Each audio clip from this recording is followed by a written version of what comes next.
नमस्कार। बिरसा न्यूज 24/7 का हाट दर्शकों को सादर प्रणाम, जोहर सलाम। दर्शक, तीसरी पीढ़ी के मेटाजेनोमिक्स का उपयोग करते हुए एल्च के मिगुइल हर्नांडेज विश्वविद्यालय के पादप उत्पादन और सूक्ष्म जीव विज्ञान विभाग के शोधकर्ताओं ने समुद्र में सबसे प्रचुर मात्रा में पाए जाने वाली बैक्टीरिया SAR-11 समुद्र बैक्टीरिया की विकासवादी सफलता का पीछे का जेनोमिक आधार का पता लगा लिया है। माइक्रोबायोम पत्रिका में प्रकाशित इस अध्ययन से पता चलता है कि ये बैक्टीरिया छोटे जीनोमिक द्वीपों के साथ एक साझा जेनेटिक कोर को जोड़ता भी है, जिनमें से प्रत्येक में आमतौर पर एक एकल लचीला जीन होता है जो आबादी को पर्यावरणीय परिवर्तनों के प्रति गतिशील रूप से प्रतिक्रिया करने की अनुमति देता है। एक खोज इस बात पर प्रकाश डालती है कि ये सूक्ष्म जीव आबादी वैश्विक पारिस्थितिक संतुलन को बनाए रखने, जैव विविधता को बढ़ावा देने और जलवायु परिवर्तन के प्रभाव को अनुकूल होने के लिए कैसे आवश्यक। दर्शक, समुद्री माइक्रोबायोम पारिस्थितिकी तंत्र को बनाए रखने, वैश्विक जैव रासायनिक चक्रों को चलाने और समुद्री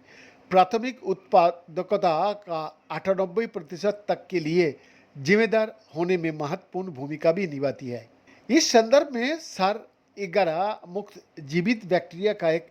समूह है जो संगठनात्मक रूप से समुद्री सतह की पानी पर हावी है, जो सभी प्रोकैरियोटिक कोशिकाओं का 20 से 40% हिस्सा बनाता है। UMH के शोधकर्ता और इस अध्ययन के वरिष्ठ संवाददाता लेखक मारियो लोपेज पेरेज बताता है कि इन सूक्ष्म जीवों की प्रचुरता और विश्वव्यापी वितरण के बावजूद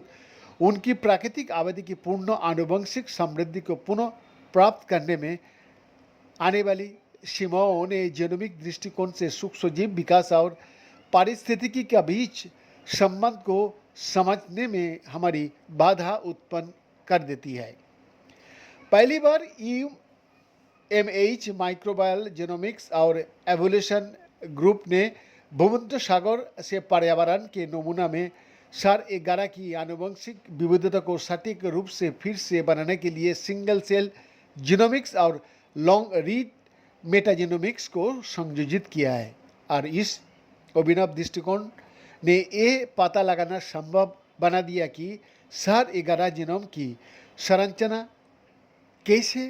की जाती है और एक ही आबादी में ये अस्तित्व वाले उपभेद कैसे विविधतापूर्ण होती है। बेन का exclusive report, Birsa news 24/7 Ranchi.